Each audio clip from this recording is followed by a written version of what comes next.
The CoinWeek podcast is brought to you by PCGS, the standard in the rare coin grading business.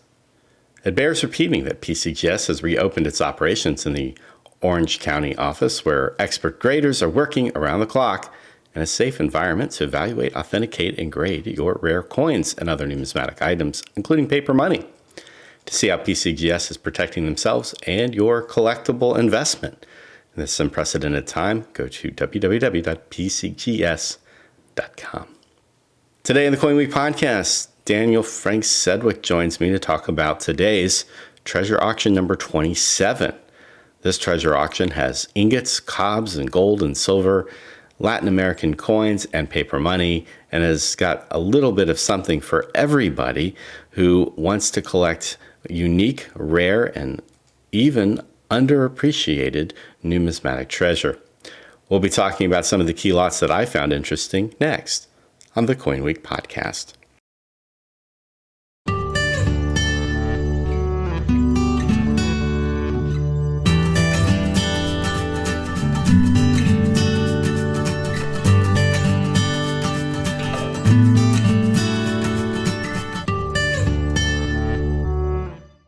Hi, Dan. Thank you for joining me again on the CoinWeek podcast. I'm excited to talk about treasure coins and South American coins, two great topics with passionate devotees and plenty of upside. Of course, you're preparing to hold your 27th treasure auction today, and actually, it's going to take place in a few hours after we post this. So I know you're busy, but how are you doing? Oh, just great. Everything has been moving on rather smoothly for this auction. And as you said, we have some very nice material, and most of the stuff we have is always pretty exciting anyway. I don't know anybody who doesn't find cobs exciting. These primitive pieces of numismatic treasure have an enduring legacy as the continent's first silver and gold currency. I see you have a number of pieces of high quality as usual in the sale. Before we talk about specific examples, how is the Cob Market doing at the present time? Well, in terms of cobs, you've really got two different markets, I would say. You've got the gold Cob Market and the silver Cob Market. And, they are two different levels of commitment financially, and they kind of have other factors that affect them, namely grading.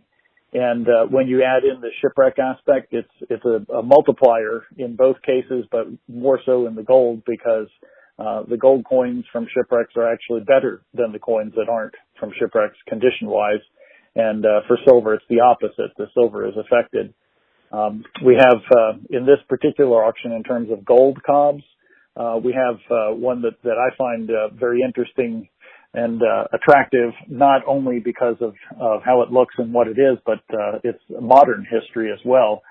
It is a Lima, Peru, Cob 8 escudos, dated 1703, Assayer H, and it's part of a collection that we have in this auction, or at least the first part of a collection of Lima gold Cob 8 escudos, and smaller denominations as well, from the 1715 fleet specifically.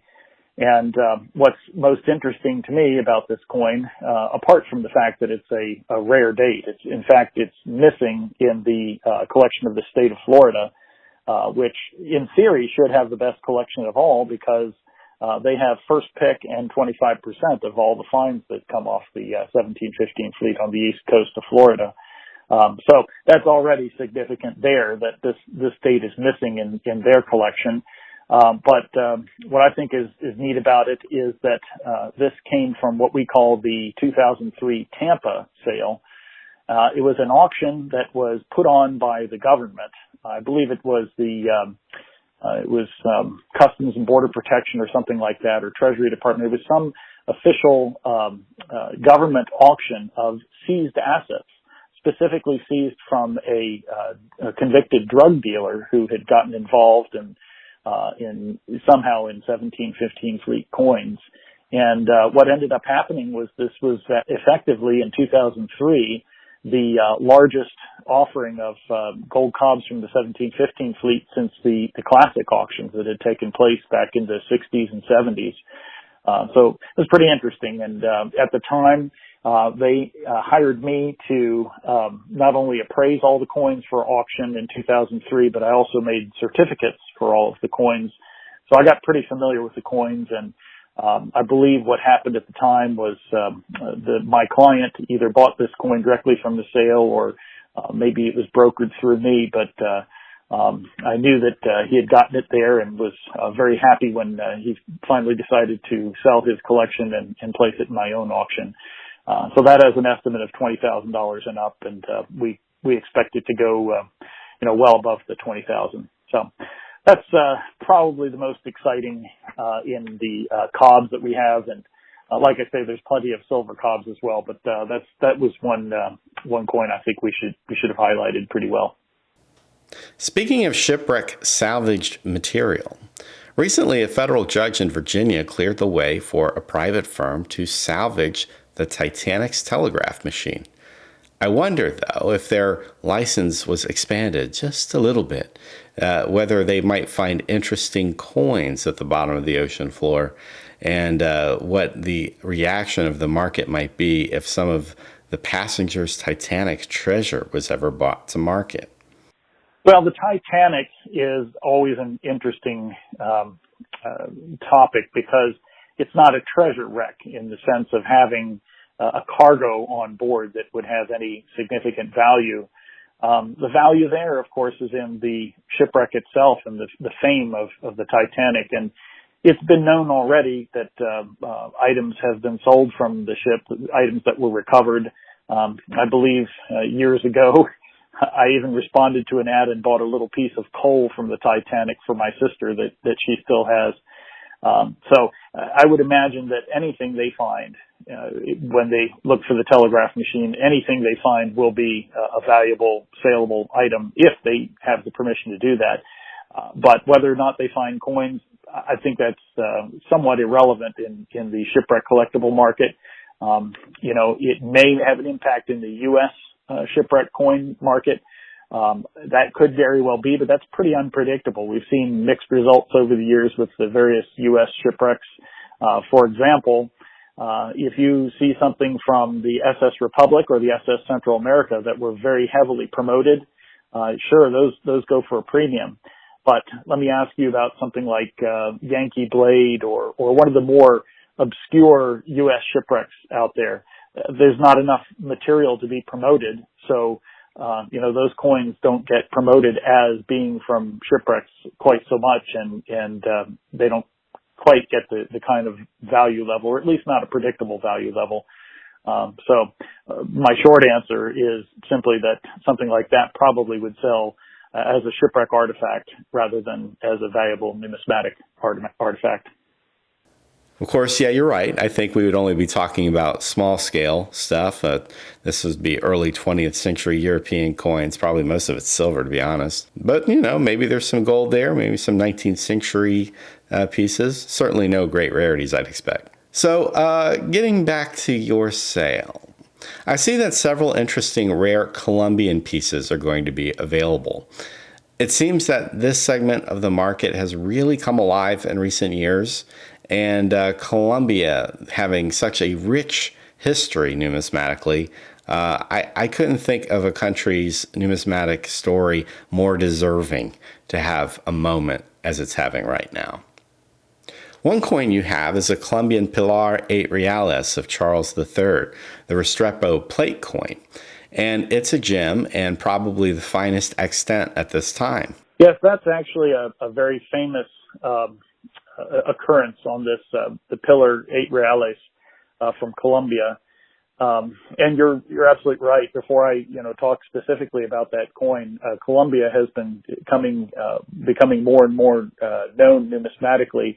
But it's always had a big following in Colombia itself. That's just one of those countries that has always had a very good collectorship for their own material. Most of my best Colombian customers, for example, in the sense that they collect Colombian coins, most of them are actually in Colombia, whereas, you take some of the other Latin American countries and some of the best collectors, some of the top collectors are probably in the United States.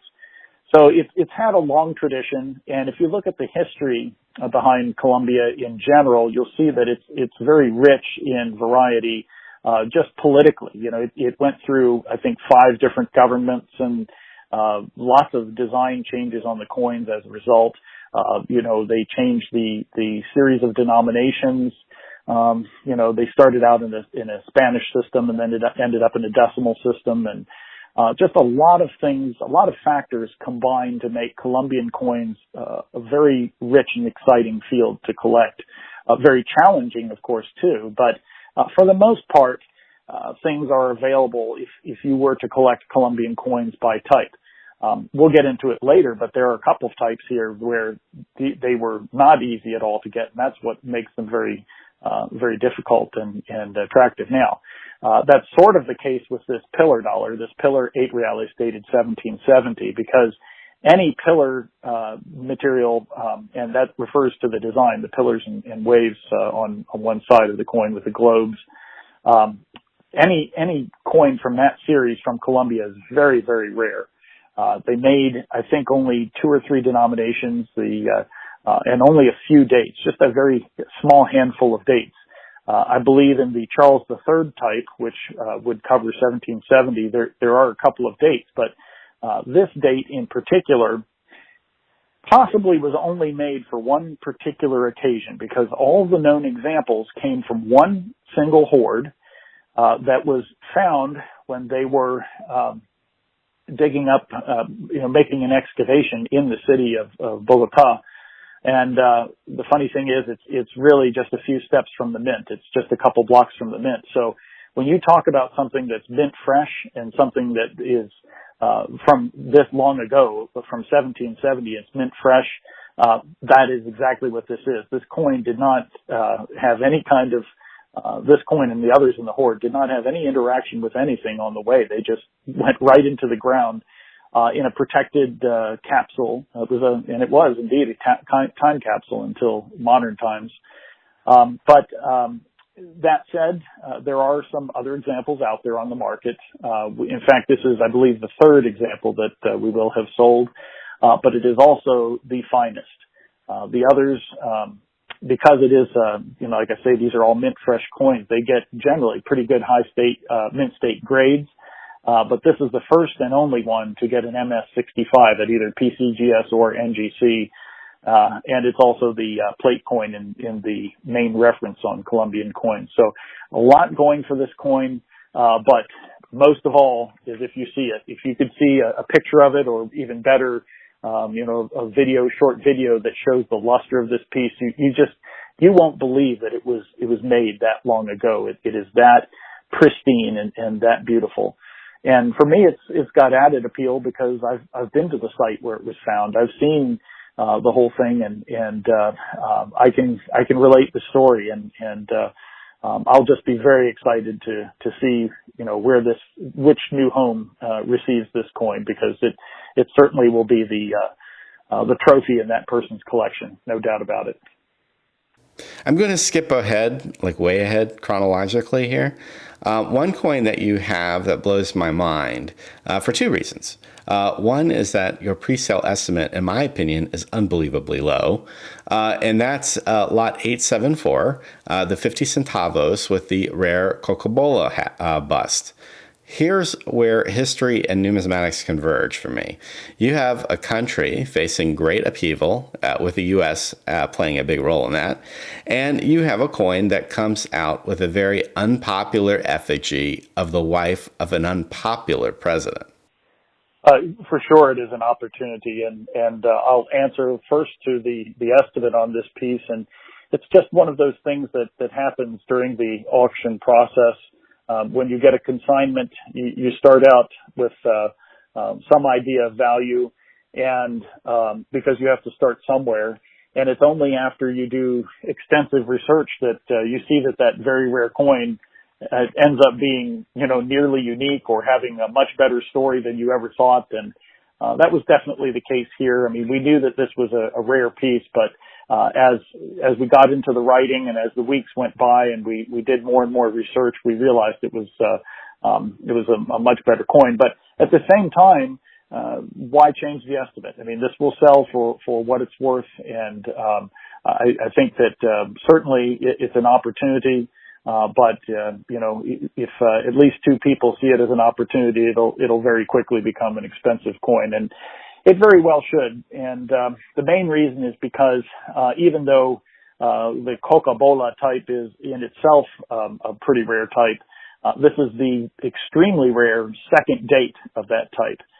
And I'll go on a tangent just briefly to mention that I used to be a collector of these coins when I was a kid. That's where I got started in numismatics. My father was a known collector of Colombian Republic gold coins, and he got me interested in the half dollars of Colombia, just because it was a nice thing for a 10, 11, 12-year-old to collect. It was, most of the coins were in the, $50 to $25 to $50 range. So it was something I could afford. It was also something where he could get me an example for Christmas or my birthday or something like that every year. So it was my entree into the business. I met a lot of the dealers and people that are everyday people for me now. I met them back then. They've known me a long time. Well, one of my goals in collecting the Colombian half dollars was always to get a Cocobola. And I think that eventually I did get a middling example of the 1887, which is the commoner date. But at the time, I didn't even realize that there was something from 1888 with the same design. I had no idea. If I had known back then, I'm sure that I would never think that I would be selling one today. But here's the reason why it is such a rare date. When it came out in 1887, the people really weren't paying too much attention to what was going on, and they didn't. I don't think they at first realized that the wife of the president had modeled for the coin design and ended up on the coin. And it was, I think it was a little bit of a ruse. They were trying to change the coinage and try to obscure the fact that they were doing 50% silver coins. They had dropped the fineness. So there was already a little thievery going on there as it was. And, eventually when the people started to figure out what had gone on, there was an outcry and the coinage was stopped. But a few coins were struck in 1888 before that happened. Now, the really interesting story actually is where it got its name. And if you ask anybody who's entered the business in the past few years or even past 20, 30 years, even if you'd asked me when I started collecting these coins where that name came from, I would have said, and they would say, well, Cocobola, it's just, coco means coconut. It's just, she had a coconut head. It was an ugly portrait. And I think that you'll find a lot of people who agree with that today. But we took the step to research this further because there was a small note in the Restrepo book, which again is the standard reference for these coins. Excuse me.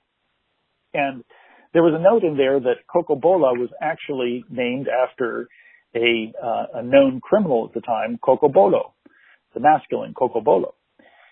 Well, it was very difficult to find anything about Cocobolo because, the way we research things today is we go to Google and we type in a word and boom, you get thousands of results.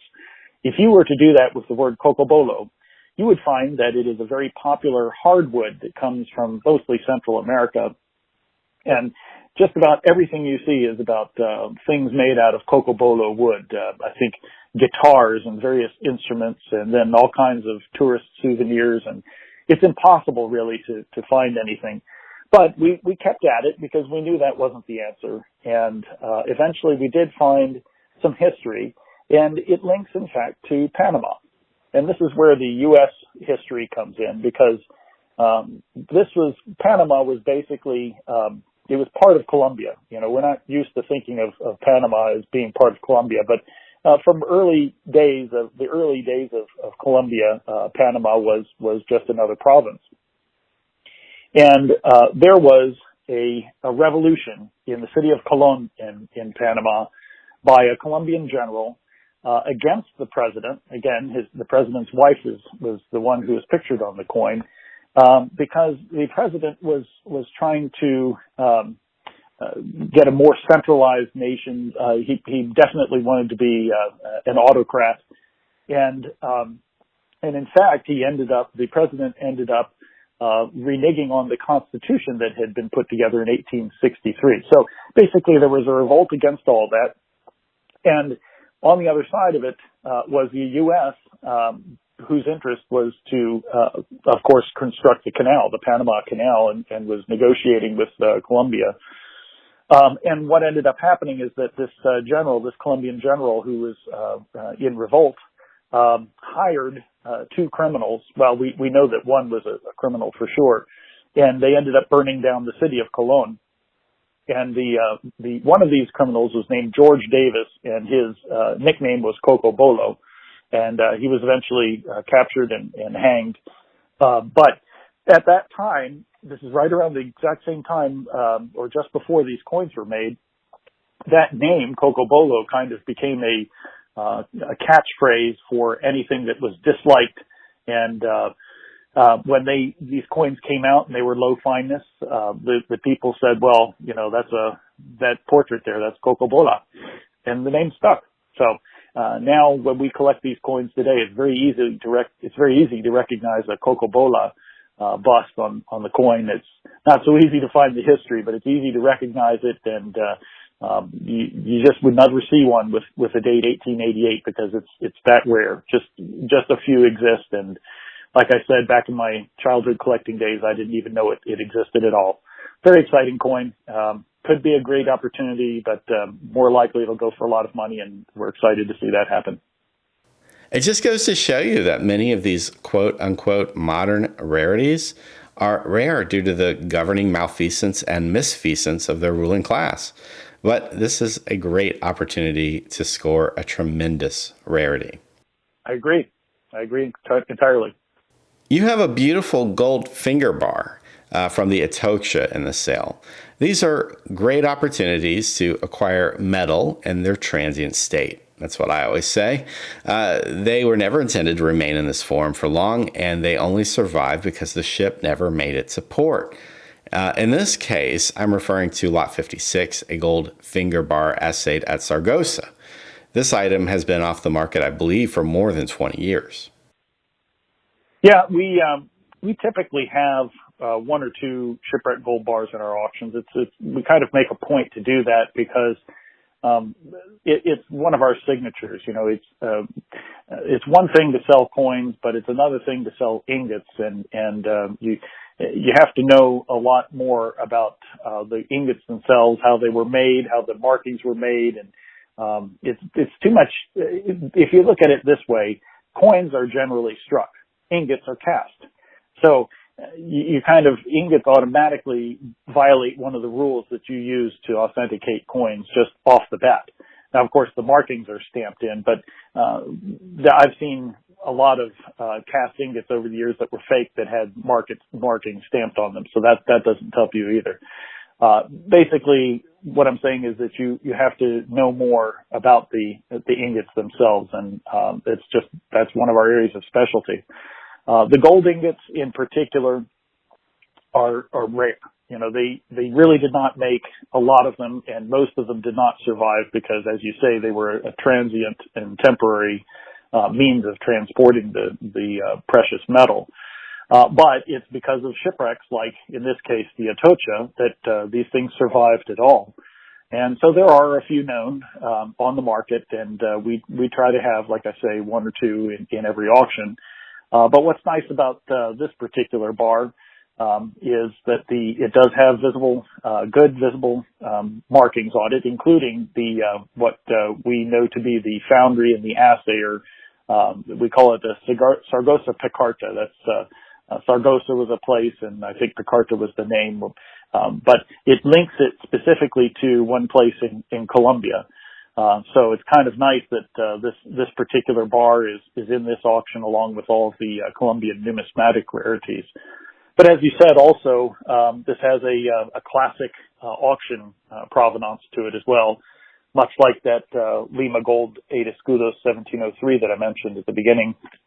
Yeah, 1988 Christie's auction was, and I think remains, the largest single auction of Atocha artifacts, both ingots and coins, as well as other material like plates and jewelry and things like that. Very important sale. It took place in 1988, right after the main fine. My understanding is that it was a consortium of the various investors in Mel Fisher's operation that got together and had this major auction. And I don't remember the particulars, but somebody must have bought this piece back then and held on to it all this time. And now it's up for somebody else to own it. And what usually happens with these ingots is that you start with a multiple or a factor of the intrinsic value. Not really fair, because there are coins that are worth $35,000 that are a fraction of the weight of this piece. But nevertheless, you have to start somewhere. And then you go 2, 3, 4, 5 times the melt value, just whatever the market bears. And this piece at 35,000 is actually that's quite a reasonable estimate. And once again, we expect to see some active bidding and a nice number in the end. Some collectors should keep in mind, and I don't think we think these things through, but the collector who bought that finger bar in 1988 held on to it longer than the amount of time from when it was cast to when the ship sank. These bars are a snapshot of the global metal trade, and they were only meant to be in this form as they went from port to port and then were melted down again. Yeah, that goes for any of the shipwreck ingots that we sell. I try to tell people all the time, look, these are rare, not just because there's a small population in existence, but they're rare because they shouldn't exist at all anymore. It's like any other kind of, for lack of a better term, disposable thing that you can think of in our own lifetime. You think of maybe a classic car that was supposed to last a few years and then get, destroyed or taken apart at a junkyard. This is why we collect these things. This is the heart of why we collect these things. And, it's not like, coins so much, where there is, a record keeping, and these were things that were supposed to last, and, you can collect varieties and so forth like that. With ingots, this is something where the main appeal is just the fact that it survived at all. And, you're right. I think we tend to overlook that, and we tend to overlook the fact that, somebody has already owned this for longer than, it was supposed to exist in the first place. And, even more significant than that is, how much longer this is going to last from here. This, like anything else that we sell in terms of coins and related bullion, these will all outlast us. These will continue to go from collection to collection, forever, basically. So it's kind of exciting, though, to be just, once removed from, when it actually was lost. And then you have to go all the way back to the 1600s to see when it moved at all. So, adds to the excitement. I agree about that. When it comes to ingots, Dan, do the same rules to the way we handle coins and metals apply? What is the proper way exactly to handle an ingot? Well, you know what? Of course, it depends on whether we're talking about gold or silver or even copper. I guess I'll get into the conservation aspect of it. You have to think of it in terms of comparing with the coins of its time and of its nature, and not modern coins, because, at the end of the day, these are shipwreck objects. So, they were hand crafted and can be crude. So you want to compare them more to other shipwreck cobs as opposed to more modern coins. And that means that in the case of silver, you can expect, or should expect, some kind of conservation to have been done. It's quite rare for any cob at all to never have been cleaned or retoned or have something happen to it. And then if it came from a shipwreck, it had to have been cleaned and retoned. When they come up out of the ocean, they are black. The silver oxidizes in the ocean. So that that's right off the bat. But when it comes to gold, it's a little bit different of a situation because you don't have the oxidation. Instead, you might have copper impurities leaching out, or you might have sometimes there's an organic element, whether it's coral or some kind of growth on the surface of the piece. So number one is that there usually is some type of conservation, and you can't think of it in terms of a coin in the sense of, well, I'm going to get it slabbed by NGC or PCGS and hope for mint state grade. It's not going to qualify in that sense. But in another sense, they are exactly like coins in that you want to look for the same things. You want to look for how well the markings were placed on it, and how well preserved it is in terms of those markings, how well they stand out, and whether they've been eroded or scratched off or were just weak to begin with. And then just the overall shape and malleability of the piece. Not so much malleability, I would say, just presentability and what size it is, what shape, and that kind of thing. Basically aesthetics. And that should go for any kind of coin or ingot or any kind of collectible, really. It's a matter of beauty. And when you're talking about something early and hand done, handcrafted, it takes a lot of different eyes to see a lot of different things, and each person will have his own opinion as to what is more beautiful than another. But when it comes to the ingots, the gold ingots in particular, they're almost always very attractive and a good conversation piece, if nothing else. This piece is no exception. One more item I would like to talk about is an unlisted Colombian banknote. This is the Estado Salvadoreño de Bolivar 10 pesos note. This is an item that is so rare that it was not known when the standard catalogs were being produced. What is the story behind this note? Well, I'm going to confess, right off the bat, I will confess that Connor is the paper money guy that works for us, and it is not my area of specialty. But that said, this is Colombian. It's part of the large offering of Colombian material that we have. So it's important and definitely worth noting. I think that any of the banknotes from the republics, in 1800s and earlier even, are fascinating because it's not like money that we have now. They're generally different shapes and colors and a lot of different vignettes. It's not the kind of simple just paper money that you think of today. But as you say, the main attraction to this one is that it's just so rare and was not even it's not listed in the standard catalog yet, and it's missing in most Colombian paper collections. Even the El Dorado collection that was offered a few years ago, quite famously was lacking this one. Just a lot. This and several others that we've had in this auction, they don't come up for sale for decades at a time, if ever.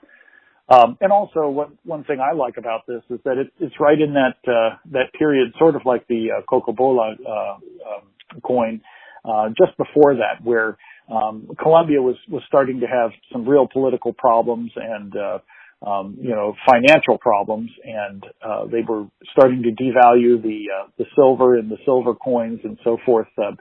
Very important time in the history of Colombia, and also just like I said, a pretty piece with an attractive vignette at the top, shows a train above La Borremos. Just a lot to like here, and we're excited to see this one sell as well. Well, Dan, thanks so much for joining us. Good luck with your sale today. Wish your staff all the best from CoinWeek. Oh, it was my pleasure as usual. Thank you.